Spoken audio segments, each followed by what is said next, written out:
What did you guys think of this movie anyway? Sucked. So I hated it. Weak. Disqualified. All right, you're not being cool. You're not being cool, man. Just another movie for the blue pill, gynocentric world. Whoa. Get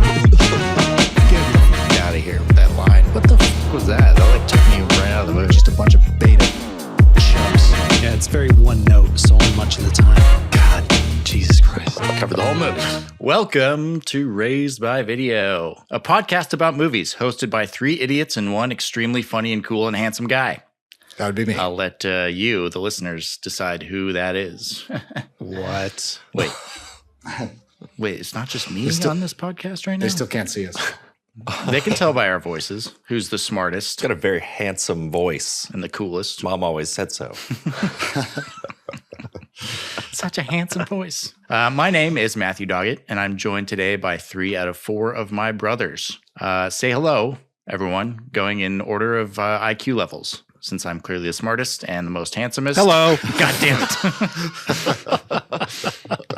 I was already talking, so, Hi. you know. Hey, hi. Hey, I was talking anyway, so I'm the smartest and the handsomest. But yeah, say hello. Hi, everybody. Hey, everyone. Hello. Welcome to the show. Thanks for listening. You're going to love it. Strap yourselves in. Okay, so that was Drew, Daniel, and Stuart. They didn't say their names like they're supposed to, but, you know, whatever. Way to go, IQ. Nope, none of them guys. matter anyway. Just remember my name, Matthew Doggett. We have a hard time talking into microphones. Hard time remembering our names. Hard time remembering to introduce ourselves on our show. Hi, I'm Stuart. Hi, I'm Handsome Dan.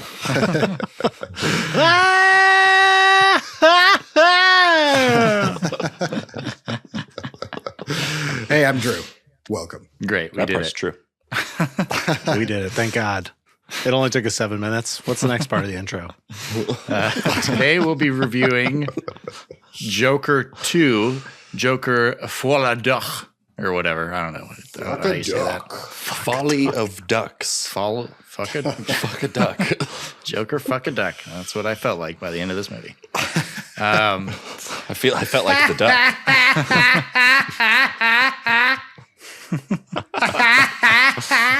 It's pretty It's good. very good. Wow. Holy cow. Yeah, that's pretty good. That's pretty good, Drew. But before we start really getting into the meat of this thing and, I don't know, most likely tearing it a new head hole, let's get a little bit of housekeeping out of the way. This show is a joke. It's a farce. It's purely for entertainment purposes. Speaking for myself and my grade school sense of humor, tearing stuff down is much more entertaining than building it up. It's also much easier, and I'm lazy, so that's what I like to do here. I'm not sure how my 3 brothers feel about this movie. We'll get into that soon, but let me just say that I will be shanking this movie until it stops moving, and I'll be laughing the whole time. You're going to cut your mouth open after that, too? I may. I just may. I want to see that. The mood strikes. Turn your camera on when you do To that. Christopher please. Nolan's chagrin. Hey, man, it was a tribute. Grin. No, that he actually like said that I guess he was working with Warner Brothers and he's like, don't have him do the Chelsea smile or whatever the hell that thing is called. He's like, Yeah, the Glasgow smile. yeah, Jersey smile. Glasgow. Yeah. It's like Heath Ledger's Joker should be the only one to do that. So they didn't do it for the first one. And so they ended up doing it on the second one because Christopher Nolan left Warner Brothers. So yeah, interesting little tidbit there. Wow. That was a nice tip. I'll give you another little tidbit. Actor Tommy Flanagan has an actual Glasgow smile. Oh yeah. And he was in another movie with Joaquin Phoenix, Gladiator. Oh. Whoa. Wow. But he's not in this movie, just to be clear. Okay. He's also in the greatest show of all time, Sons of Anarchy. Oh. Greatest show of all Oh, time. nice. That's the best show I've ever made Really? in the I world. heard he's in that. Yeah. I mean, it's basically Hamlet with motorcycles, so how could it not be the best? Exactly Hamlet with motorcycles. Wow. It's exactly Hamlet. Hamlet was a drug dealer. I don't know if you folks knew that. A little bit of white supremacy going on with Oh man, that's the best part. He was a Dane. those Danes. They didn't mess around when it came to ethnic cleansing. Good Lord. You dizzy Danes. Wait. I'm talking about. Never mind. I like that we just had a discussion about words that YouTube doesn't like. Just make Just shove it in there. Let's do it a few Nazis. more times. Ethnic cleansing. Zack Moira. Snyder should kill himself. Incest. Well, if YouTube's algorithm, what they try to show me is any indication, they love all this shit, you know? Like, so. Yeah, seriously. But it's all ruse. all in fun. Okay, We're the gateway radicalization. all the white supremacy and ethnic cleansing that we talk about on the show is all for fun. Okay, we mean no ill toward anyone who makes movies, even the two idiots who wrote this movie. Just kidding. Oh my God. That's kind of disturbing. I had to watch Oh my God. after I watched Joker 2, I watched the scene with Murray, the climax of Joker 1. And his laugh is just so fucking creepy in Joker 1. It's disturbing. It's not quite the same in Joker 2 as far as I remember. No. Yeah, and we'll get to the laugh too as well, but Yeah. Nothing's quite the same. Yeah. Part 1 and part 2. yeah. Not that part 1 was great, but there's some differences. Yeah. Okay. There's some differences. Well, there's going to be spoilers, but first let's do like a spoiler-free kind of overview type thing. So just to introduce the movie, Joker 2 is a 2024 film directed by Todd Phillips. It's his follow-up to the massively successful 2019 Joker movie, also directed by Todd Phillips. Phillips and co-writer Scott Silver wrote both films. The movie stars Joaquin Phoenix, Lady Gaga, Brendan Gleeson, and some dude who kind of looks like Martin Scorsese is the judge. Did you guys notice that? It's those glasses. It's the glasses, yeah. Oh, yeah. Marty! It also features Kathleen Keener and Steve Coogan, who was completely wasted in this film, I think. Yes. Yeah. Zazie Beetz. Like he was drunk. What's her He's name? drunk. Zazie. Zazie? Zazie? I think. It's She's German the best name. part of this film. I don't know how to Is it pronounce really? Yeah. Oh. Zazie Beetz, I think. Nice. Sounds like a band name, a German band name. I want the Zazie Beetz and the funky beats. The Zazie is good. Bring the yeah. funky beats, yeah. She's will in a say- fucking one-man band. She's in a fucking one-man band. As soon as she showed up on screen, I audibly gasped. Yes, there she me is. too.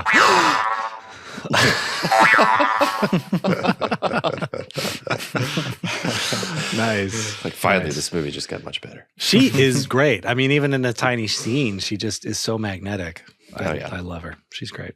Yeah, her scene was a little weird though. Like just the writing for that scene was kind of strange, but yeah, she was in this movie. Sorry. So the plot of Joker 2 can be summed up as this. While awaiting trial for killing 6 people in the first movie, Joker meets a lady and he goes gaga for her. You see what I did there? Oh, Nice. Good sum up. Yeah. They fall in love, they have sweaty prison he puts sex. on his Joker face. His is Joker face. Cut that out. God damn it. His Joker. Fuck it. God damn it. Try, No, you try got it. one more You time. 3 times the charm. 3 times the Good strikeout, job. I mean. No, it's never happening again. Hey, I liked it. Okay. I'm sorry. so I yeah, talked over you. Shit. It's okay. It's okay. They fall in love. They have sweaty prison sex, and then they sing songs together. So many fucking songs. And then Joker goes to trial. Some stuff happens after that, but we'll get into that as the story goes on, or as the episode goes on. During all this, Arthur Fleck tries to kind of make sense of his actions in the first film and come to terms with who he really is and his stupid little heart.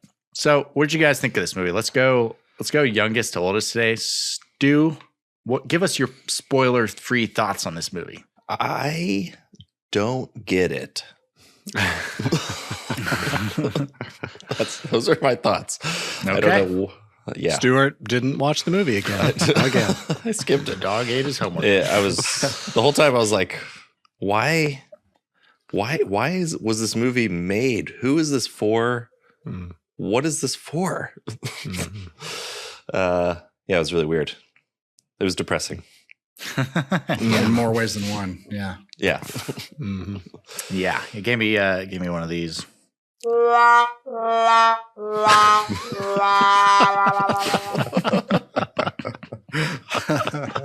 Nice, man. Nice. Excellent. Great Precisely. grab. Great grab. Yeah. Royalty free. Daniel, everybody. what about you? Royalty free. I don't have to pay anybody for that. Royalty free. Same. You know, it's a film where you're watching it and it never seems to move anywhere. It never goes anywhere, and it makes it agonizing. I did not mind the music as much as I thought I would. Yeah, same. I just minded the plot and just the emotional arc or the lack of arc and the sort of lazy application of character to the individuals we see on screen. The first one was very cheap to make and an enormous hit. I feel like everyone was just kind of, I don't know. I don't want to impose some sort of intention on people, but God, it seems phoned in or something. It seems really stuck. I think without inferring any intention from anyone, it just feels like a very stuck film. It's just recounting the first one. Yeah. And there's nothing more boring than that. Yeah. It's a very strange choice. Very strange choice of apparently words. It was. It admittedly was. It was a stupid thing to say. God, he deserves to have to chase her out the fucking window. What's the stupidest? Let her go. Apparently, Joaquin Phoenix, even like before they were done shooting the first one, he's like, oh, I don't feel ready to leave this character. And so like one night as he was falling asleep, or he was asleep, he had a dream of his character performing on stage, like telling jokes and singing and stuff. So apparently that was the impetus for this particular direction, Joaquin Phoenix's dream. And probably the $20 million that he got paid was, probably had something to do with it. 20 million? 20 million for him and for Todd Phillips, apparently. Wow, that's a lot. That is a lot. Yeah. Yeah. Damn. Is it? Jesus. Mm-hmm. For a movie like this, I would say so. Yeah. I was kidding. Yeah. Drew, what about you? What about you? What's your thoughts on $20 million for this? I just said my thoughts. No. I was bored watching this. I was kind of skeptical going in because I didn't really like the first one all that much either. It was interesting and it was cool to see a new take on the Joker. But watching this one, I'm like, okay, let's give it a shot. And I doubt I'll like it, whatever. But I was just bored. I was waiting for something to happen, kind of like what Dan said. Halfway through the movie, I'm like, okay, so we've met Harley Quinn, and there's a lot of music, and like, okay, is he going to escape Arkham? Sweet. All right, now we have a plot. Nope. Okay, wasn't going to escape. Doesn't come.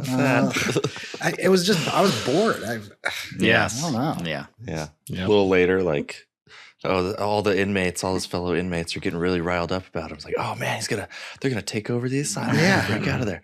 Yeah. No, doesn't happen. It's like Nothing exciting happens, actually. Never. the boner's trying to break out of the pants and it just never breaks out of the pants.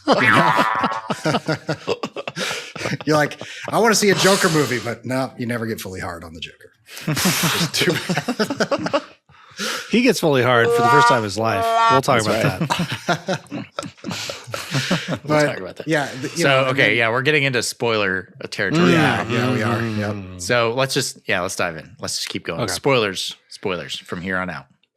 What were you going to say, Drew? I was going to say, like, the other exciting part was when the explosion happened at the courthouse. I'm like, oh, sweet. Okay. Yeah. Finally. Because it was like, an hour of just nothing before the explosion. I'm like, all right, finally something. He's going to escape. He's going to truly become the Joker.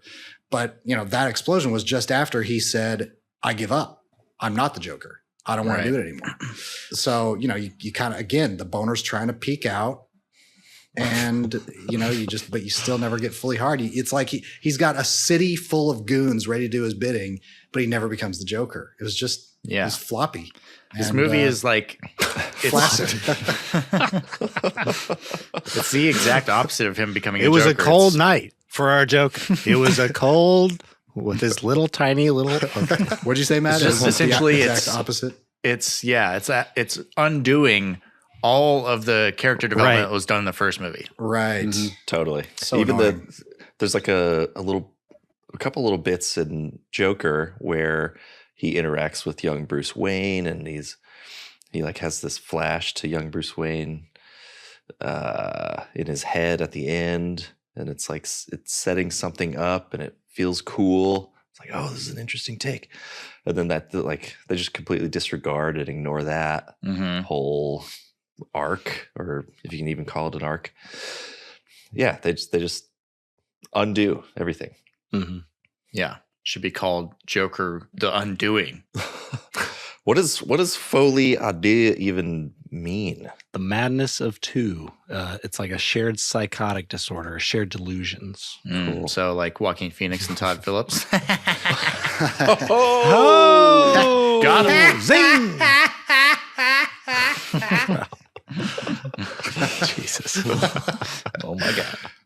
It's not even a recording. He's in the room. Coming straight out of my throat. It's not a drop. It's not a hot drop. It's Drew's talents. I don't know if you could call it a talent, but it's something. That's pretty good. That was good. Lives within. Spot on. So what do you guys think of the cartoon intro at the very beginning? This movie opens on like a very like kind of slapstick old school cartoon where Joker is essentially fighting with his shadow. What did you guys make of that? Yeah, I was like happy to see an interesting beginning, but he is combating his shadow. He's got a conflict with his shadow. His shadow is taking over the show, and it felt a little, I guess I want to say hook.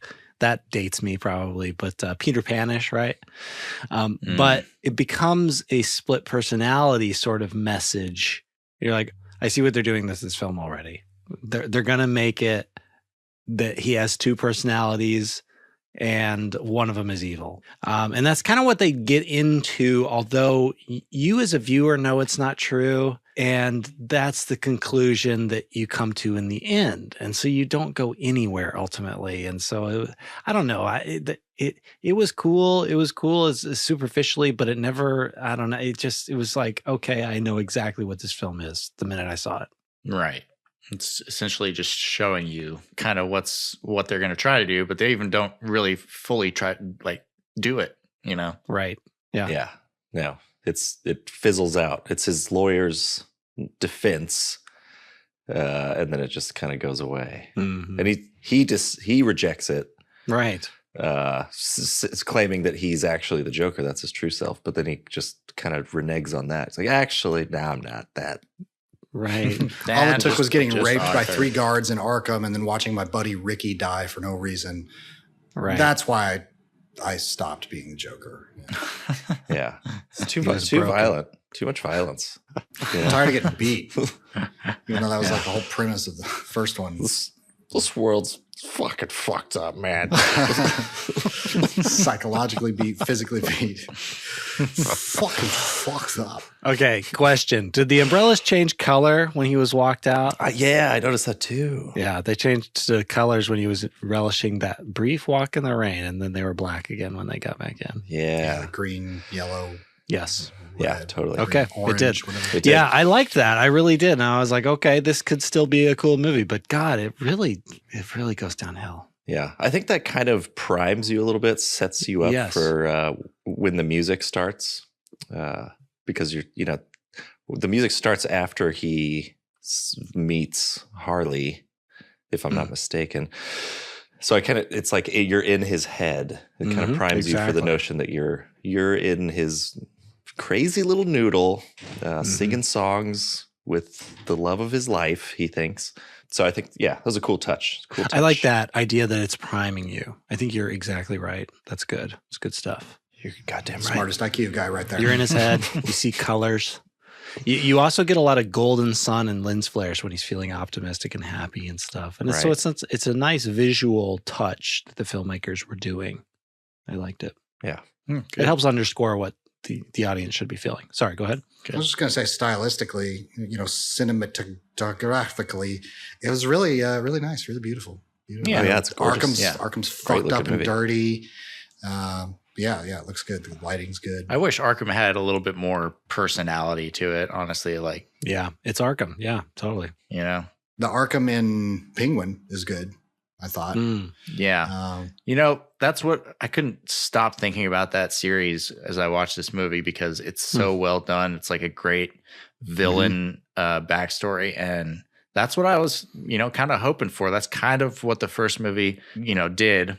But then they just abandoned it in the second one. So it's like, man, there was so much you could have done with this compelling. And then it's just a boring musical. Damn. I'll have to watch Penguin. I kind of get, oh yeah, you gotta. It's great. Yeah, me too. I kind of get what they're doing because for whatever reason, they set this in the 60s or 70s or whatever era it's in. And so that this Joker is not going to be Batman's nemesis because Bruce Wayne is a kid in this universe. And then at the end, the ultimate spoiler was my favorite scene of the movie where the psychopath walks up to Arthur Fleck, tells the joke, gives him what he deserves and kills Arthur Fleck, and then starts cackling maniacally and cutting his face open with the smile, cutting his and I was like, oh, okay, I get it. But God damn it, did it have to be 2.5 hours to get to that point? Couldn't we have had a more interesting, compelling story about the Joker? Like, it does set up his fandom, like when he fires his lawyer and becomes the Joker and defends himself, and then his whole case is just to be seen and to get more notoriety and more infamy. I liked that, but could have done without the music to get to that point. Could have done without the long shots of them driving back and forth between the courthouse and Arkham. Just these long, boring, nothing is happening shots. Okay, and then at the end, the psychopath kills Joker. I'm saying it's a young kid, probably in his early 20s, and he's going to become the next Joker. That was the punchline of the joke. And it was after he was talking about leaving a son behind. His song was about leaving a son behind. After he got stabbed, yeah. Oh, yeah. Because he flashed back to him and Lady Gaga. Mm-hmm. And his song was about, Gabriel taking him away and leaving his son. So it's like, it's like, oh, you're supposed to say, oh my God, this is the real Joker that we know coming up next. Ooh. Yeah. That just feels so cheap to me. It does. But I also like the myth of the Joker. Like, all right, now that Arthur Fleck set the stage for this psychopathic Joker, we all know the I don't know, mythos of Gotham City. It's a shithole, and try as he might, Batman can never clean it up. And so Arthur Fleck just puts into the consciousness of the city the Joker mentality of people. Yes. So That's like good. that. I like that too. That's cool. Yeah. And so he was born. Joker was born. Sorry. Right, exactly. Joker was born. And so this guy who kills Arthur Fleck in this movie is a Joker, and maybe somebody else kills him and becomes another Joker. And I kind of like that. But, could have been delivered in a different way. Yeah, that is cool. I don't like it. Negates the fucking 2-hour movie that we just watched. It's like, it does. It's just a different type. There's smart things happening in this film. That's what's so interesting. But the screenplay and where it takes you is nowhere. You end up just walking in a big circle, and then he dies. And it's like, oh, so maybe if there was actually something of worth happened in this, I wouldn't be so pissed off for like having watched it. And then at the end, it's like listening to a really long bad joke, and at the end, it's like, just kidding. Like, fuck you. This was never the real Joker. It's like, oh, that's good. Yeah, that is kind of how I felt a little bit. It was like, that sucker, we got you. Cool. And, you know, I was left wondering a little bit, like, what? Okay, so is the Joker like an evil demon that latches onto people? That would have been a more interesting movie. Fleck let him go, and he latched onto his psycho other inmate. Cool. It's like, or Shadow. Yeah, is Joker just an idea? Well, yeah, Joker. You know, yeah, I mean, obviously it is just an idea. It's just a fantasy character kind of. It's what Murray says to him in the first one. You want to be a symbol? Right. But he's the anti-Batman signal. Right. Exactly. Yeah. Ooh, wow. But kind of like, it just goes nowhere. It's like, here's this guy. At the end of Joker, he's like traipsing off down the hall after just killing like a case worker. Right. Yeah. Yeah. Like blood on his shoes. You're like, he is neck deep. He is totally immersed in madness at this point. Right. Exactly. But you come back to him and it's a story about developing more empathy for him. And it just felt like the wrong move. I get it. It's almost too woke. It's almost too very Hollywood, you know. Well, you know, everyone's got their trauma. There's definitely a message about social services. You know, this is a victim of the system. And I feel like that was kind of the moral backbone of the story, but you know, it is disappointing from a Batman mythos character and a development character.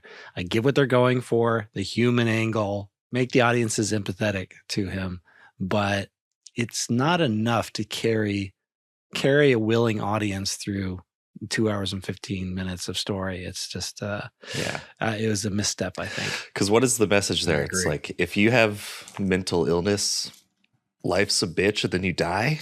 Yeah. That's life. Is that it? And that's that's a perspective that exists. And it's true. We all know it from a very like individual person to person human way. Life is pain and then you die, or whatever that quote is, you know. But it's also a message that you can put into a multi-million-dollar movie where the stars are getting paid $20 million only if you're incredibly privileged. So it's just the wrong venue for that sort of message, and it's very depressing. And I don't know, it just makes you feel better about yourself if you watch it. Like, yeah, you're right. Our system is fucked up, and this poor man, he died. But man, it's just a little too much navel gazing for a movie. I don't know. Yeah. Yeah, totally. So I want to talk about the songs. A couple of you guys already said that you liked them, but I didn't. Of course, you know, you guys already know that I'm not a fan of musicals. Same. Every time a song came on in this, I was like, God damn it, another one? Like, really? Because they don't go anywhere. Like, the songs don't progress the story at all. Mm-hmm. It's like maybe one or two of them does, but like most of them, they're like, okay, they're just singing about, you know, they love each other or whatever, and they're psycho together. Mm-hmm. Great. So if you take the songs out, it doesn't really change anything, you know? Yeah. The music is his coping mechanism. The music is a way he leaves reality and goes into his mind. Yeah. And I didn't mind them as much as I thought I would, but until the half-hour mark, then for the exact same reason you said, you know, it's not Hakuna Matata where Simba learns to let go of his painful past and embrace a carefree life.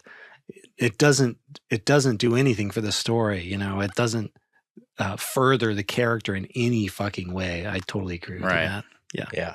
I like it as a device for kind of, I'm trying to give it, I was wondering, like, why did they fucking choose the musical avenue for this? And I guess because it puts you into his head. So I kind of like it for that, but then, yeah, exactly what you said. It doesn't really take you anywhere. And it just got really tiresome as it went on. And then at the end, when he's on the stairs with Harley, and he's like, I don't want to sing anymore. Please stop singing. I was like, oh my God, finally you say this. Waiting. That's what I've been saying for this last hour and a half. Yeah, that's a good point. I love that. Yeah, that's a great scene. He wraps it up. And the songs, they're like, I think only one or two of them or something like that was actually written for the movie. They're just, you know, old songs from other movies, other musicals and stuff, you know? Yeah, a jukebox musical, Right. they call it. Yeah. Yeah. So I don't know.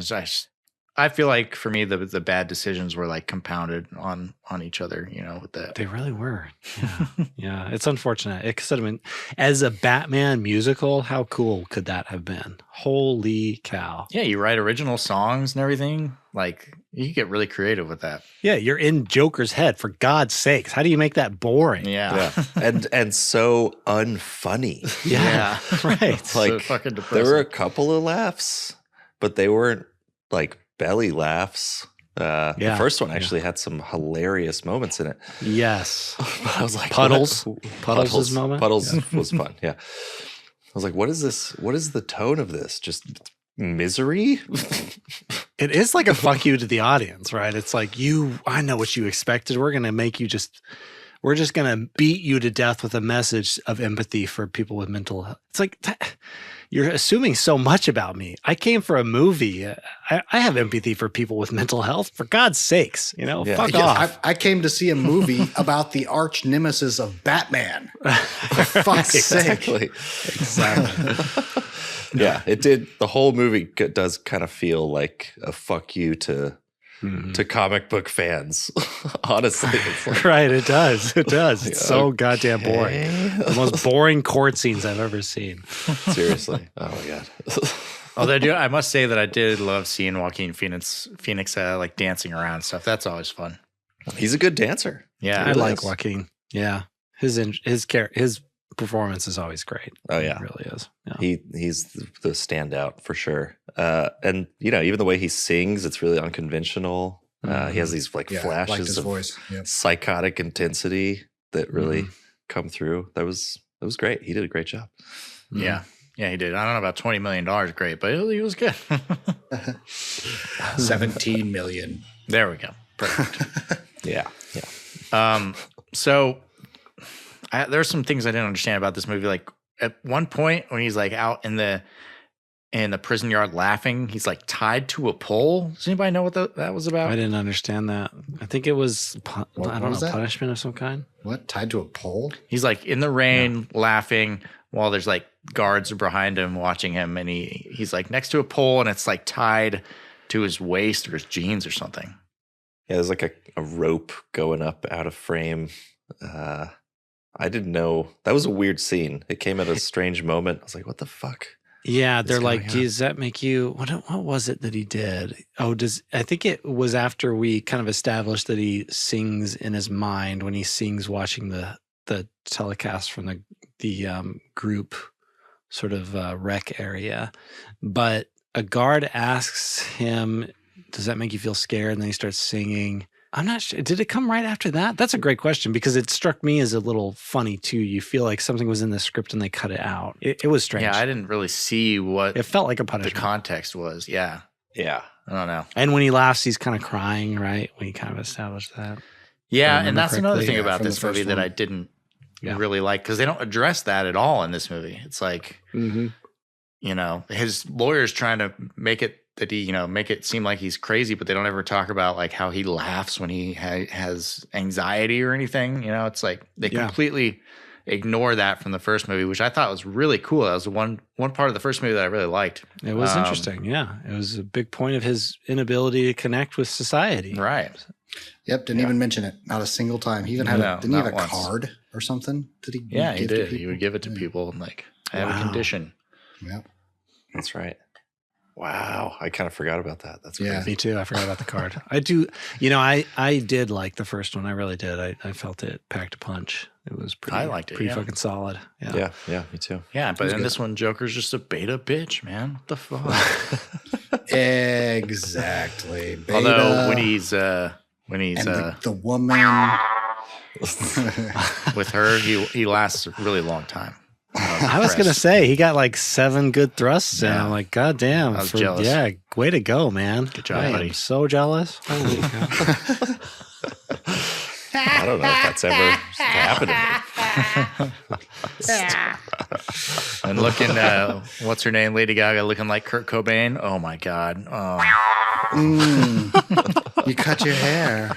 I gotta say the the Psycho Lady Gaga thing was it works for me. Yeah. How's it working for you? That's so funny. I've never been less attracted to Lady Gaga in my life. I'm with Dan on this one. Did she have Botox done? Freaking me out. I could not stop. The Yeah, lips looked a little unnaturally plump. If they're real lips, hey, you got great lips. If not, you're losing touch with the way normal people look. Stop it. There's something about people in Hollywood that do this. They're like, holy shit, what did you do to your face? And Why just do as you have like clown paint on your face. Like smelling your own farts, as Matt likes to say. just an echo chamber of your own farts. Not a great Harley Quinn. I gotta say. No. Where was that energy? She's just kind of like That was kind of a fuck you too. yeah. She's just like a creepy weirdo. I don't know. She's not. She's a fail daughter. Just a total fail daughter. I'm joking. So what was the deal with her? Sorry, go ahead, Daniel. I was going to say, I don't even know what mental conditions she has. You know, if she's just a fallen from grace little princess that is looking to stir up trouble somehow, you know, mad at her parents. I don't know. I don't know if she has it. Because she like committed herself. Yeah. She abandons him when he's not the Joker, and she has that horrible line like, all we had was the fantasy and you gave up. What the fuck are you? But you know what? Yeah. Just like a woman. Yeah, exactly. Thank you, Stuart. That's exactly what I was going to say. They love men in ways that men don't understand. You know, it's all conditional. You know, once you show the real you, they're like, oh, great, I'm out of here. Yeah. She wanted a nice car. I'm going to go find a better fancy Joker watch. to love. Fancy watch. They She say loved they the want a purple nice guy. suits. As soon as you stop being a psychopathic killer, she dumps your ass. Right. That's right. So you know she's going to date up. It's exactly what hypergamy is. She's going for the next badass Joker who can actually hold the frame of the Joker. I'm telling you, this is all. It's how'd standard. you get those scars, baby? Yeah. She's going for a guy who can do 11 pumps, you know? And the title of the movie is The Madness of Two, a shared delusion, you know, and it's like she was never part of the delusion. It didn't seem like.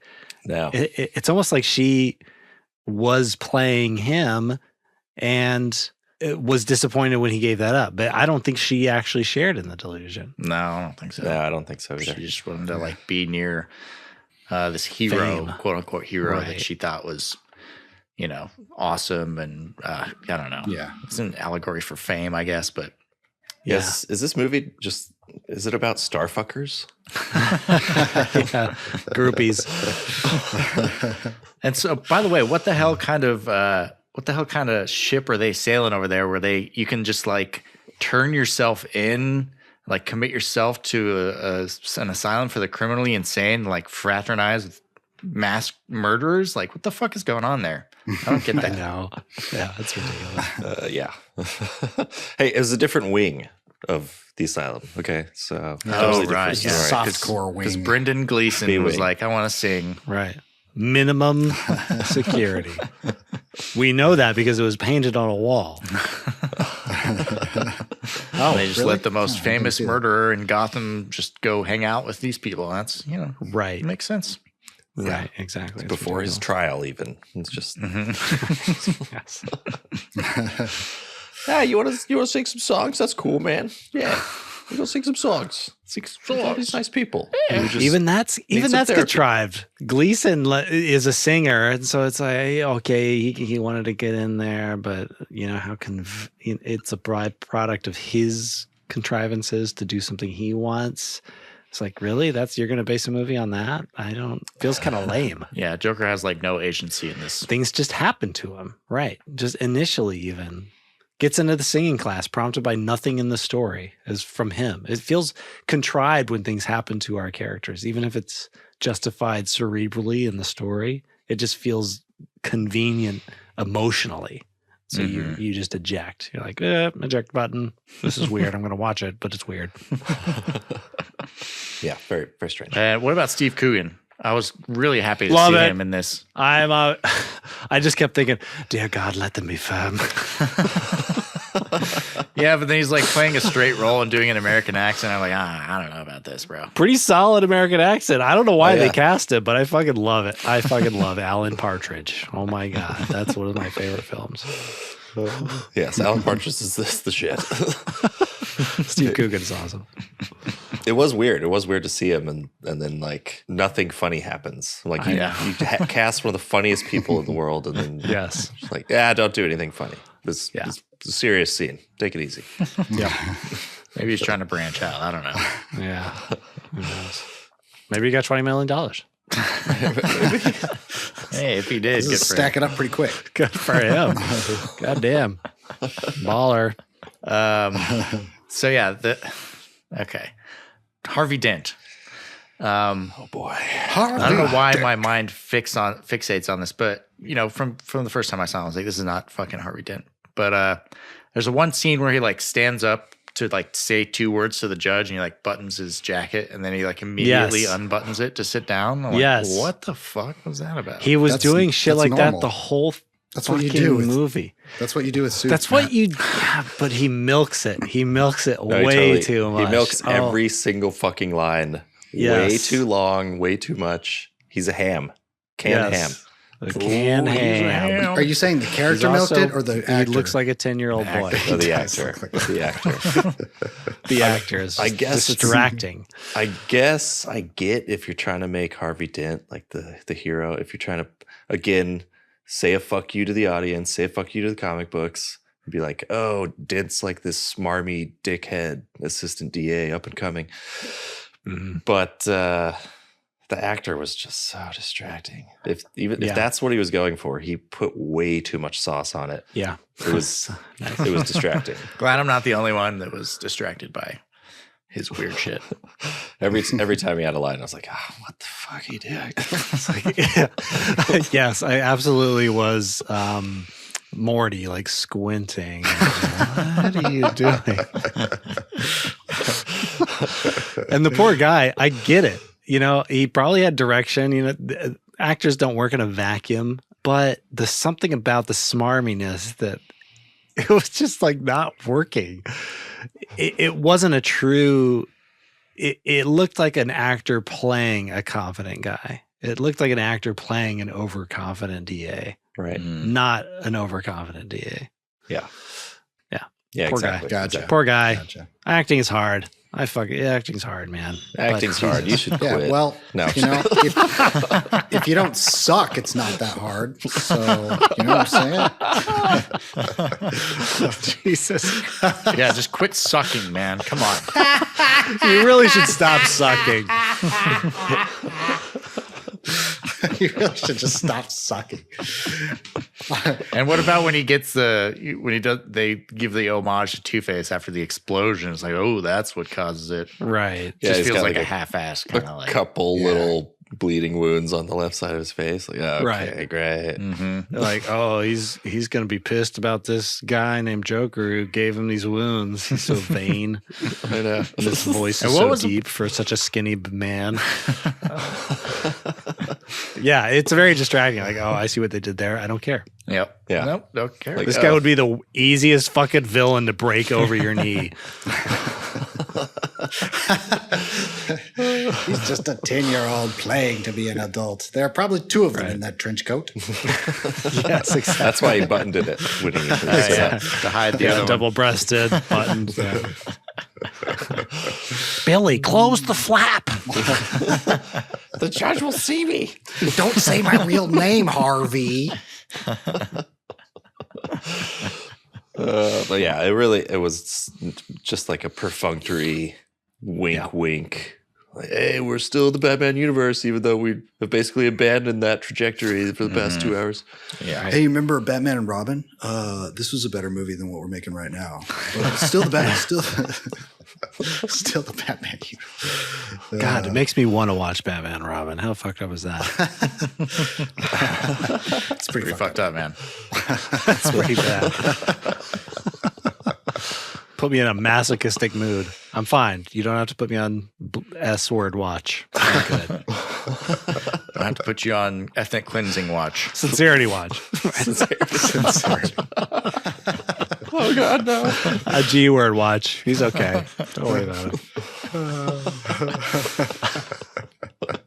Oh Jesus. Okay, so we mentioned what's her name? Blazes of Glory. I don't know what the hell her name is. The neighbor from the first one.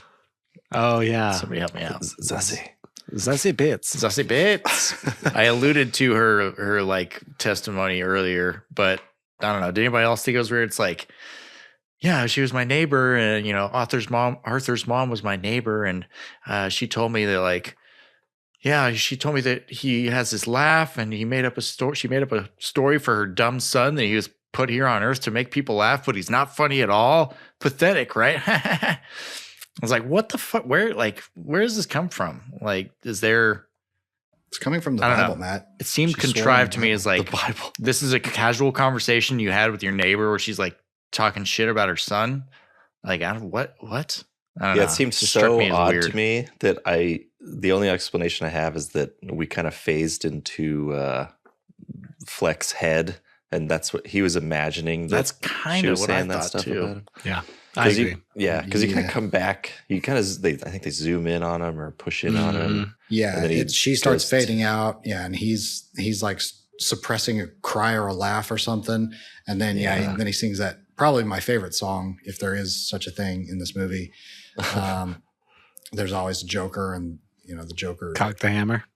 Nice. It's time for action. I love when he Pistol beats grip Harvey pump. Dent with the stool, and then beats the judge with the Oh, yeah. gavel, Oh, yeah.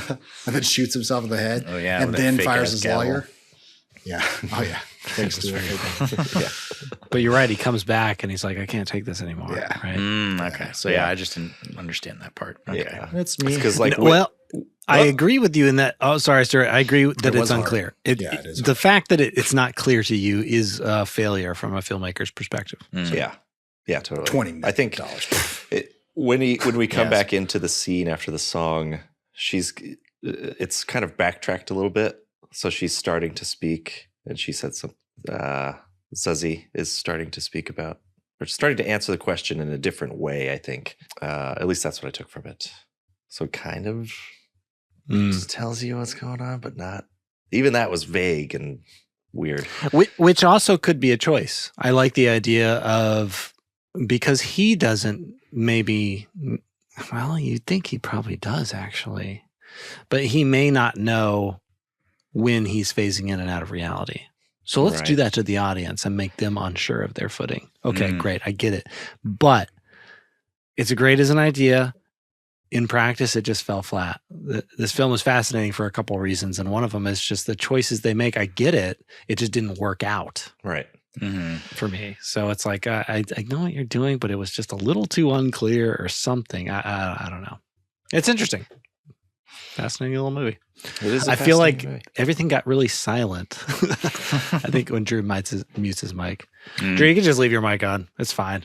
I like it. For any of the audience members who want to know, Drew lives in Rio de Janeiro, and he is right on the fucking water. And so we hear people partying all the time. That's what's in the background. Yeah. You're just going to have to fucking deal with it. He's just a really popular guy, and there's always people outside his window trying to get a glimpse of him because this podcast is so fucking good. It's true. it's- They're just like, yeah. hey, show me the dick. They're invited. Yeah, it's my audience. It's you don't know this, but this 1/4 of this podcast is recorded in front of a live studio audience, live street audience. Yeah.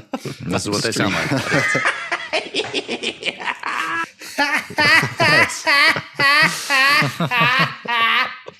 Did you ever see Good Morning America? All those New Yorkians, like pounding on the glass, trying to get on camera. That's what it's like outside of Drew's window. It is. Yeah. I have to hang up wild. 6 foot tall posters of my dick just to keep them happy. Otherwise, they break down my door. It's to scale. Yes, it's to scale.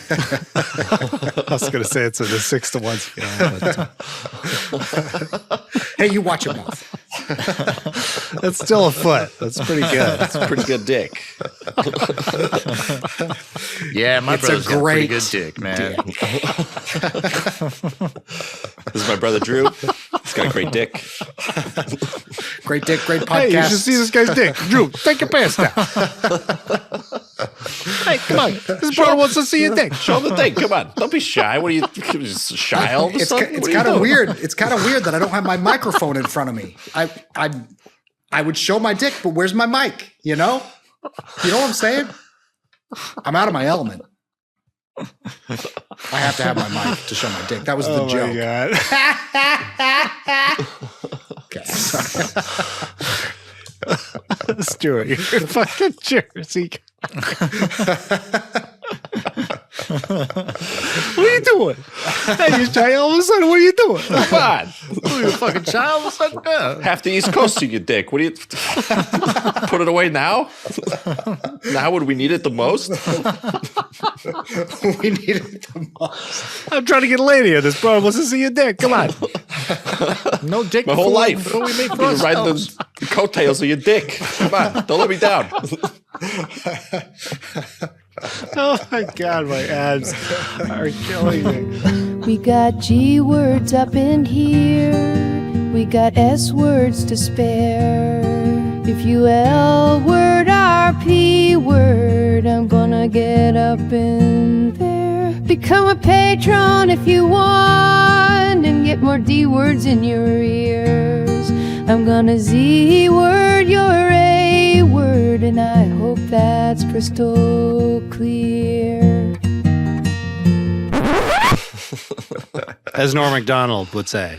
Oh, he also was, speaking of Joker, getting back to Joker. We're getting back to Joker, folks. Aw. Joker 2. Joker part Darn it. due. Part due.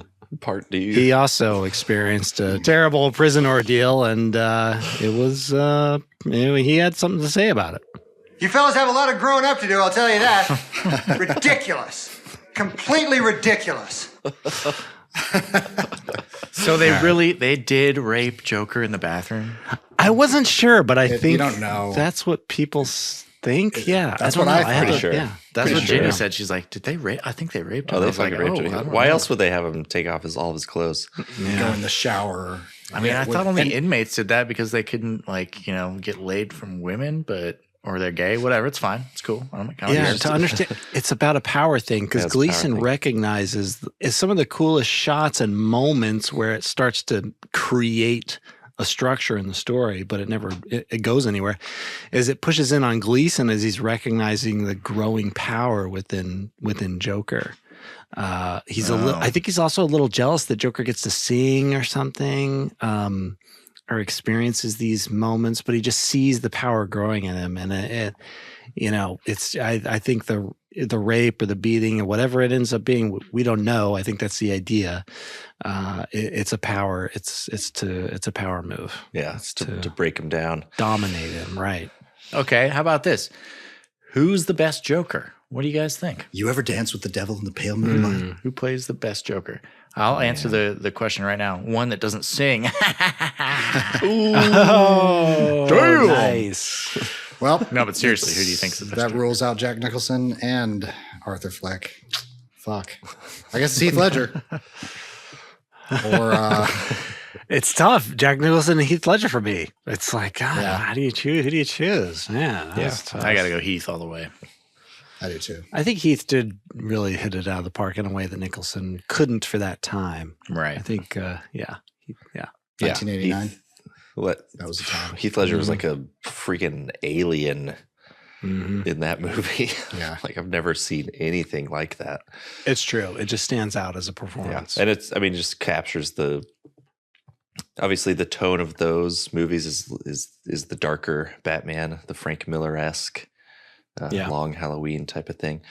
And he just perfectly sunk right into that. But I mean, True. what does Uncle Matt say? He's like, I don't care about the Batman in that movie. I want to watch the Joker. Yeah. It's true. He steals the show completely. Yeah. Yeah. He's fantastic. Yeah. He's amazing. Absolutely phenomenal. I remember hearing,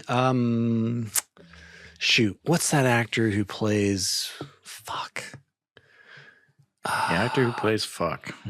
he's a type, John he's like Holmes? a martial arts guy who played a gangster in that movie shared some scenes with Heath Ledger. Oh, Michael Jai White. Yeah, Michael Jai White. Yeah. Yes. I watched an interview with him saying, I'm so tired of people saying, oh yeah, the Joker role made him go crazy. Because between takes, he was just a regular guy joking with them and everything. He was very, very even keeled, but then he could just turn it on as a switch. And that makes it all the more powerful to me. Yeah. Oh yeah. Just that level of control over the on and off switch for your character is just so interesting. You hear that, Jared Leto? You hear that? Yeah, seriously. Did the opposite and it sucked. Yeah. By far the worst fucking. Absolutely. I forgot Jared Totally Leto even worst. played the Joker. So stupid. God. Oh, that's cool. Yeah, I Just didn't realize that. Yeah, he's just gee, he's a professional actor. Yeah, right. It's just a tragic accident. It's not some like romanticized issue with the character, the Joker, or something like Yeah, that. so silly. Yeah, that's too bad. I've heard the argument that Mark Hamill is also the maybe the GOAT. Right. Yeah. There's an argument to be made there. He's fucking the voice of the Joker for sure. At least for me, He's my never childhood. done it on screen though, so Right. I think there's a distinction there. Dude, I bet he could though. Oof. Oh yeah, it's the old man Joker. That'd be cool. Dope. Old That man would be Joker. really interesting. Yeah, I guess it's past his prime now, but Oh man, you could do like a Dark Knight Returns version. yeah. Right. Oh, that'd be sweet. That would be sweet. God. Mark Hamill. All right, let's start a Kickstarter right now. Let's do it. We're gonna get Mark Hamill. Frank Miller's gonna write it. He's going to stab a Batman repeatedly in the abdomens before Batman strangles him to the death in the sewer. That would be awesome. That would be amazing.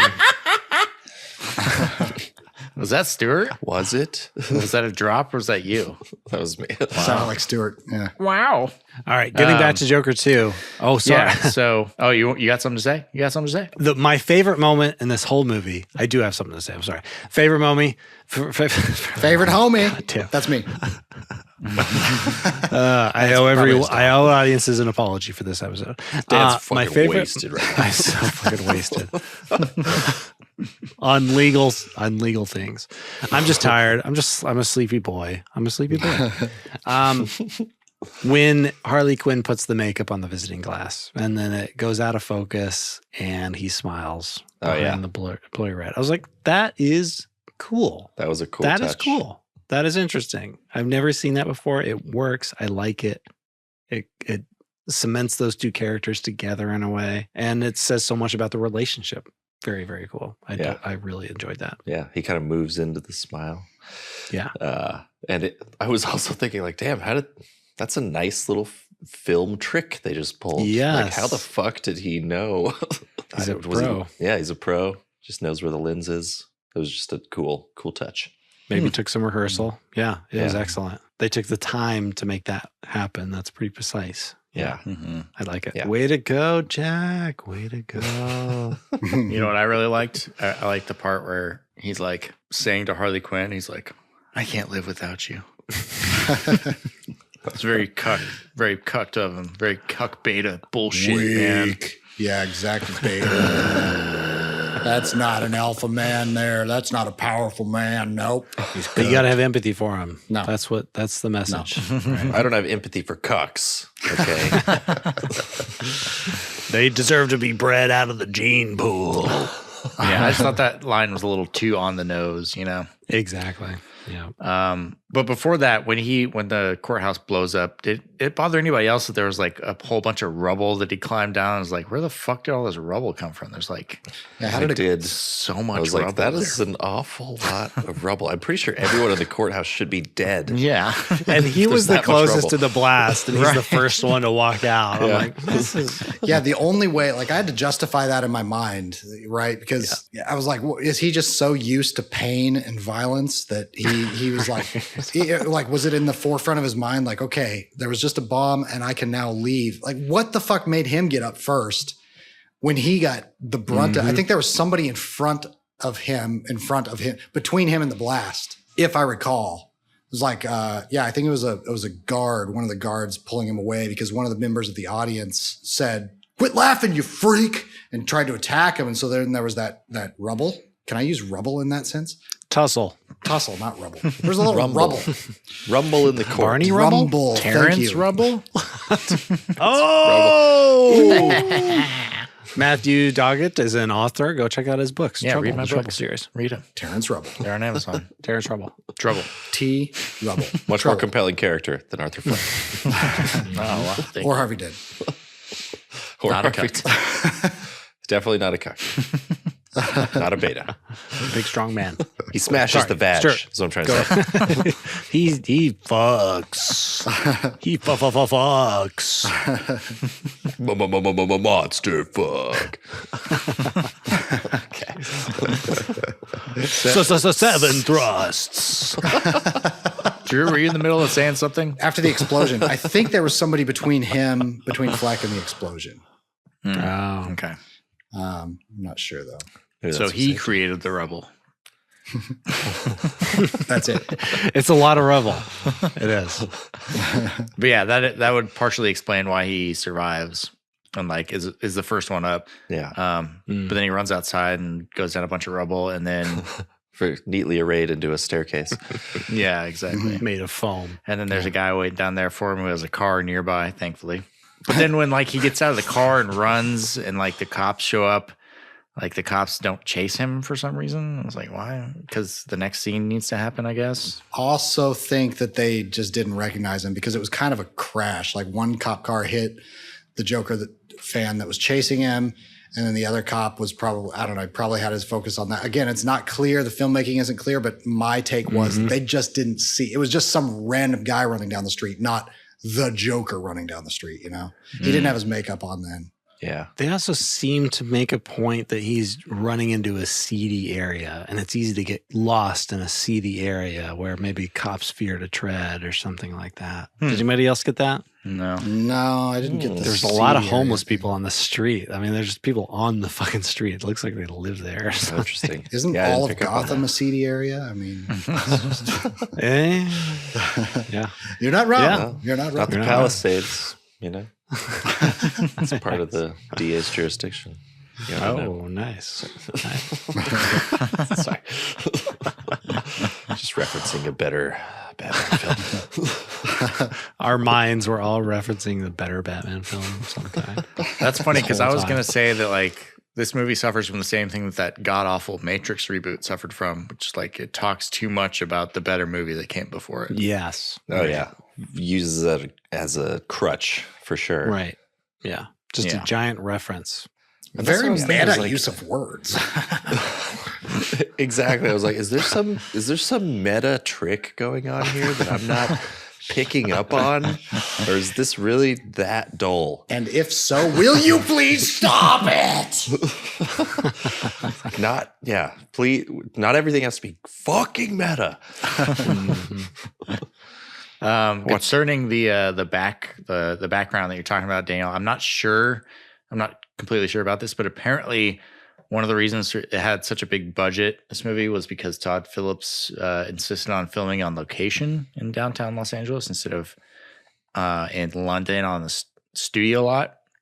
And so maybe that's where, like, because there's really no other point in this movie where it's anywhere but a prison cell or a courtroom. Mm-hmm. That's Skid Row. I bet they're in Skid Row. Could be. Yeah. I've driven through there.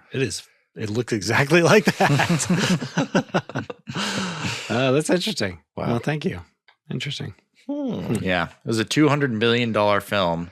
First one was like Jesus 65 Christ. million. Yeah. Yeah. 40 million of that was, two guys. Salaries. Yeah. Maybe 5 million for Lady Gaga. There you go. No. I think it 5 was million is something. the I rest of think the she crew. got it was not nearly as much, obviously, as Dude, that's insane. For a movie that's all conversations and singing, mostly in a mental institution. right. 200 some- fucking million? They had some set pieces, that white bridge over black water that Lady Gaga walked on for her funeral. Or not wedding. Freudian slip. What kind of Freudian slip? And Very the poor choice of stages. Yeah. Yeah. I Yeah, can see it. Yeah, the old stage. It just like seems way too much. I mean, you can make that movie for a lot less. Jesus. Yeah. Apparently, some estimates put the break-even point at 450 million, which they did Wow. not get anywhere near. No way. Oof. So it sounds like they took a bath on it. Stuart, you might be interested to know this. The film's second weekend gross fell below Terrifier 3, that debuted that weekend. A real clown doing really heinous shit. Wow. Yeah. And frankly, a much better movie. Wow. Wow. With a real plot. It actually has a plot. It actually goes somewhere, for Christ's sake. Wow. Wow. Yeah. Wow. A B horror movie. Extremely gruesome NC-17, or I guess technically unrated B horror movie. Beat a DC franchise film. That's pretty incredible. On week 2. Yeah, it gives me faith in audiences when you can when that sort of upset happens. You're like, I understand why. I get it. And thank God people are still drawn to the better. I haven't seen it, but it just makes sense to me because this goes nowhere. It goes nowhere. Yeah, I mean it's super rough and gory and everything, but it's also super fun and like legitimately funny. Self-aware, knows what it's doing. Right. But it's not dull, and it's not a goddamn musical. Yeah. Right. And even if it's rough, you can still, audiences still connect with rough, cheap stuff. It's just a psychological phenomenon about the story. Yeah. People exactly. are more interested in the story. And it's just like a horror buff thing. Like, wow, how did you do that? That looked really gross. I can't believe you pulled that off. Okay, interesting. Practical effects, I assume? Yeah, practical. Nice. I think it's all practical effects. Amazing. I mean, that's an art in and of itself. It's just people are drawn to that level of that type of craft over the craft of creating a story that it's one note is that you are supposed to be empathetic with a person. Exactly.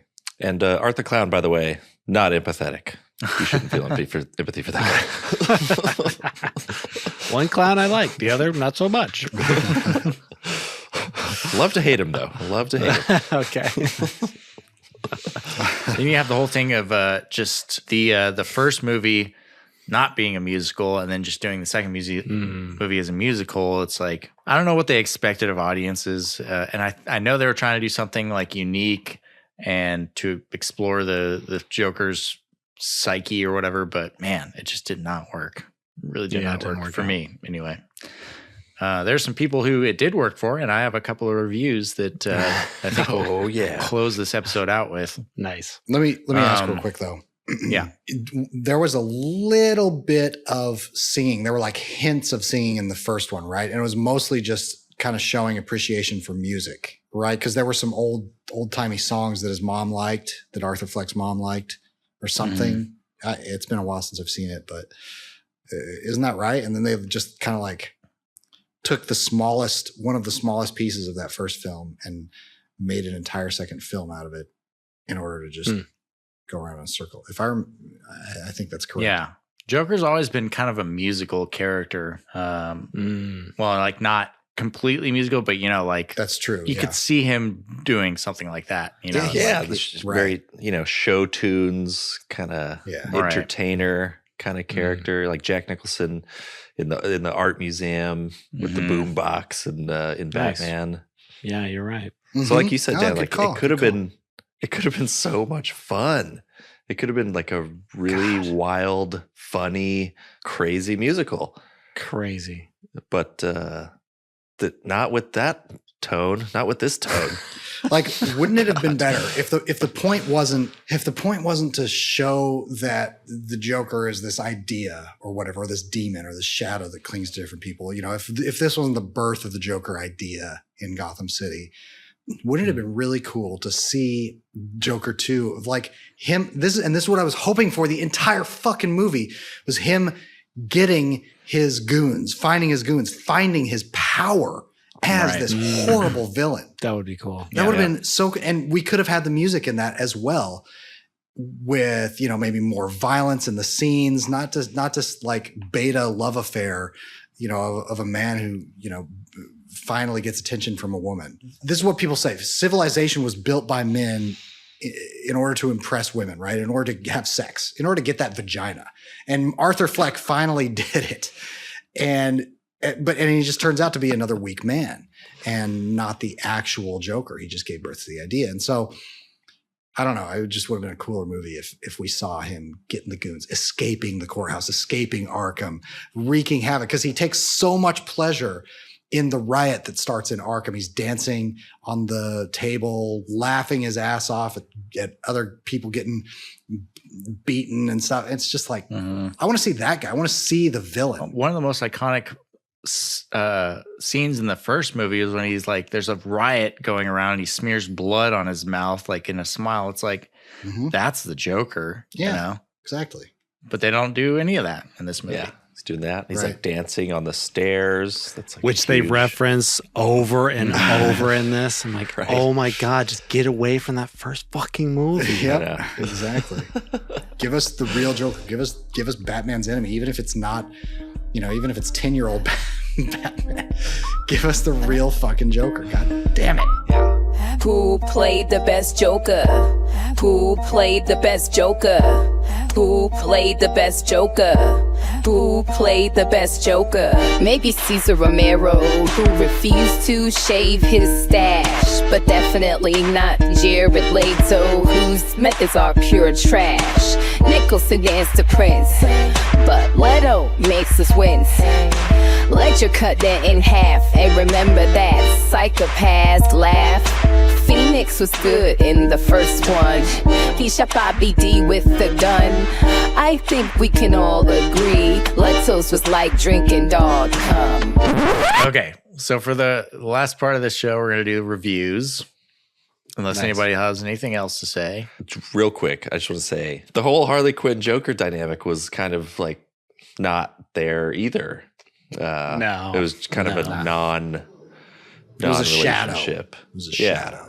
It's just like, oh, she's just kind of playing him, and there's not this weird cycle of abuse thing, which is traditionally what it is in the comics. It's like he's a psycho who abuses her, but she sticks around. Of course, the cartoon does it differently. She kind of stands up for herself, and it's actually fun and funny. But this was just like nothing. It was a big old nothing sandwich as far as that went. Yeah, that's true. It's like the conversation was, our audience and everyone who knows everything about these characters, let's tell them to go fuck themselves. Yeah, pretty much. Pretty much. Yeah. Come on, DC. Pretentious stuff. Very pretentious, yeah. Fucking program. Let's get paid really fucking well while doing it. Let's condescend to our core audience.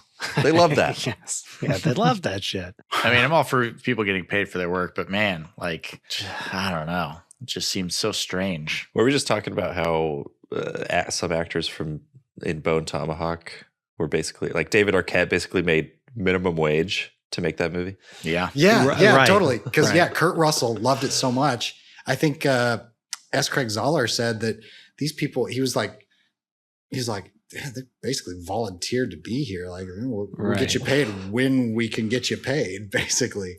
And that's fucking noble, man. I fucking love Kurt Russell for that. And the other cast, it's a good cast. It is a really good cast. Yeah. Yeah. Patrick Wilson. It's almost like Matthew Fox. They had to be paid. It's almost like they had to be paid that much to return. Right. Mm-hmm. And then they were just like, a fuck you to the studio. Yeah. Maybe that makes sense. Yeah. Maybe it's not a fuck you to the audience. It's a fuck you to the studio. Maybe. But it kind of amounts to the same thing. It does. Yeah. Unfortunately, both parties are hurt. Yeah. Yeah. You really should just do the best you can for the audience, even if it's a fuck you to the studio. Yeah. Same thing. The studio was Matrix, a big part of it. It was like the first Joker film was like split between 3 different studios, but this one was completely Warner Brothers, if I'm not mistaken. And they were really salivating over this because of the success of the first one. Yeah. And what did they do? They fucked it up. They're like, okay, I want 20 million and I'll return. Mm-hmm. Yeah, cool. Hey, good on them. But it made a shitty movie. Yeah. Not the end of the world, but it's a shitty movie. Hey, no, it made for Why a would great you do that? podcast episode on Raised by Video. Right? All right, so let's start with the best review that I found that I thought was entertaining. This is a 5-star review. People who say this is a bad movie don't understand the plot. It's a great way of showing how sick and twisted Joker is. That's the whole review. Is it a great way? That's of the showing? entire review. That's the review. I like how they missed the point themselves. How he's not sick and twisted. Yeah. He's abused. And Jesus Christ. It's like what? Sick and twisted. Yeah, really sick and What? twisted. He's trying to take responsibility for his Man. murders. That's Right. sick. People brought to you by America. And I also love the blaming the audience, saying like, yeah, people who say it's a bad movie, they don't know what the fuck they're talking Right. about. Which is what this other review does. It's a 4-star review. I think the main audience didn't understand what a masterpiece this movie is. Holy shit. It jokes about itself, social movements, they spelled that wrong, that put maniacs in the spotlight. At the same time, it does a beautiful job of remembering old Hollywood movies. I find the characters' choices really cohesive. Such a shame it didn't get more popular attention. Wow. Okay. Thank you, Mr. Robot. Yeah, the audience, they didn't understand it. I understood this movie, but they didn't understand it. Yeah. Yeah, that's so funny. It so clearly for that person or a robot, the film pressed all the right buttons, whether figurative or literal. And it was just like, yeah, okay, this is a good movie about social movements. And that, Yeah. it pressed all the right buttons, and that gets a 4-star. Right. I can't wait for the next. If I can give negative stars, that would be appropriate or some shit like that. That'd be fun. That'd be really fun. It's They kinda always what say Rotten that. Tomatoes- Oh my God. Mhm. If I can give no stars, I would. Yeah. Yeah. I wish I could give 0 stars. But that's not an option. God damn it. So this This last review country is broken. They can't give 0 or below reviews. I'd like to give my opinion on the goodies that I consume. This is what's really holding this country back. Censorship. I blame Amazon and Elon Musk. God damn it. I'm going to park a Tesla in front of... Oh, wait, never mind. I'm not going to say that. Oklahoma City. The courthouse? Okay. No. Hey, man, we're going to Mars. Yeah, don't worry about it. We'll be living on Mars in the next I believe him. 10 He always years. tells the truth. He's never lied to Yeah, me. he's never lied. He really has our best interests in mind. Sorry. Derailed us. Okay, last one, real short. It's a 3.5-star review. And I quote, if you look past the musical parts of the film, it's actually pretty well made and sends the message that anyone can be the Joker. What? I'm inspired. I am now the Wow. Joker. I've already cut my face open. Is I'm this going the, to go on a killing spree now. Yes. is this the same I'm a thing? Filipino who was paid 20 cents for this review. Right. I watched it while I was ironing my clothes and working my 4th job. I figured out I could be both Spider-Man and the Joker if I.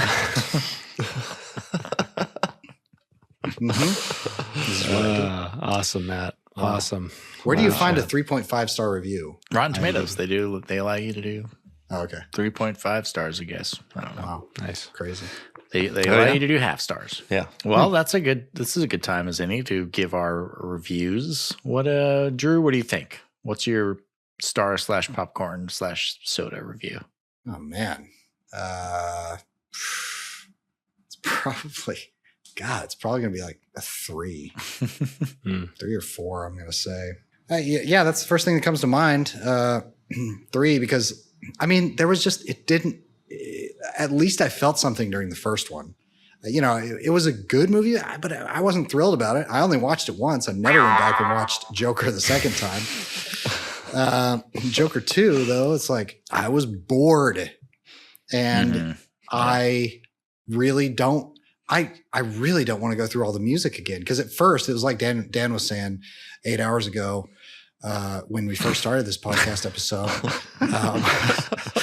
It only feels like that because I'm really high. One of us is really high. It's rubbing off, time man. dilation. I'm getting a contact high. Contact high, bro.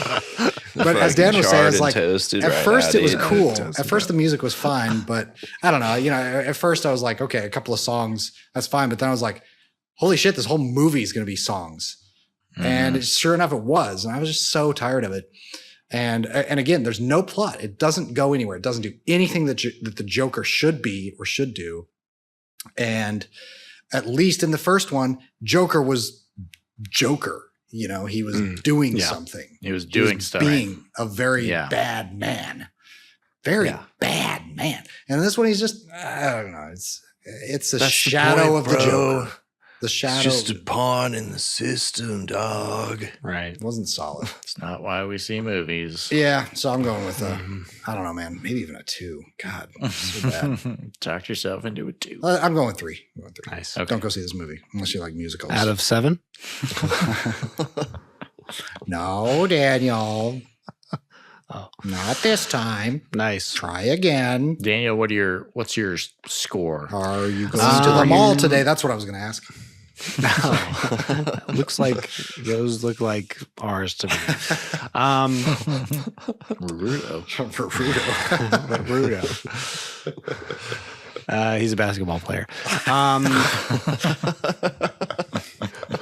Baseball. I don't know. 5. This film, it doesn't work. It doesn't work. But there are enough interesting things going on that it gets 5 stars. So that's all I got. Very underwhelming. 5 out of 10. 5 out of 16. 5 out of 16. 5 out of 10 stars. Starts at 3. Yeah. Rounded. It's rounded. 2.5. Stuart, what about you? I'll probably go with a 5 also. It's kind of a dull, boring, bleak as fuck experience. It's bleak. Yeah, it's depressing. In more ways and than one.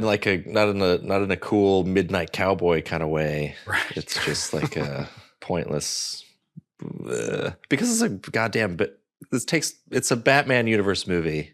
Right. And you just shit on that whole the source material and your fan base kind of. But yeah, as a movie, it just didn't really do it. Like Dan said, it doesn't go anywhere. I thought the musical aspect of it was pretty well done, all things considered. You know, cool when Joaquin first starts singing. The camera work in that was pretty sweet. He did a good job. Yeah, his singing was good. But it got really old really fast.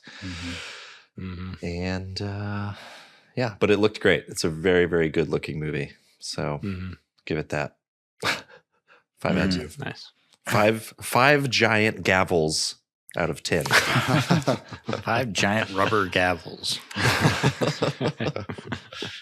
Honk, honk. I think that every time a new song started after like the first 2, there was like 13 in this movie. I think every time one started after that, I wanted to ethnic cleanse myself.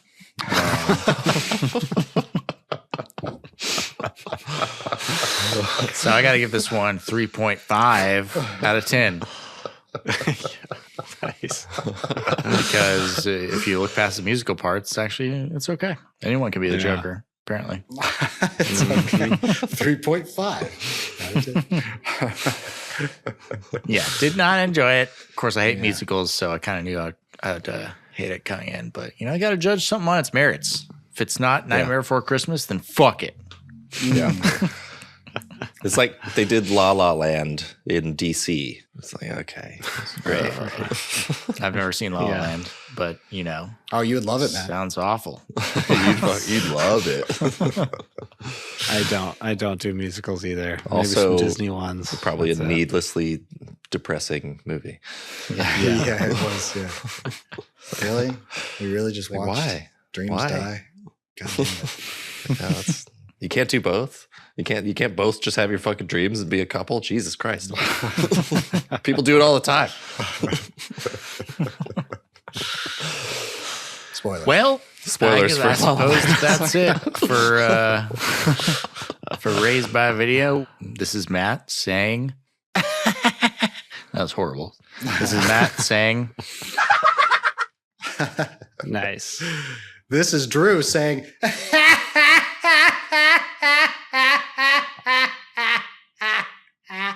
thank you, good night. And this is Dan saying nothing clever whatsoever. Bye-bye. Damn. That's a great song. Yeah, this is Stu saying, I'm a man of my word. Holy shit. Nice. Holy cow. I'm a man of my word. That was good. That was really good. All right. This is Raised by Video. Love you, Heath. Miss you. Good night.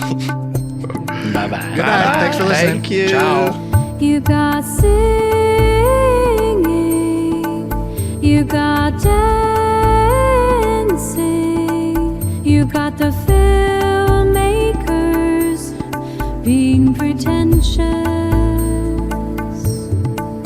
But the one thing that's missing is any freaking resemblance at all to the DC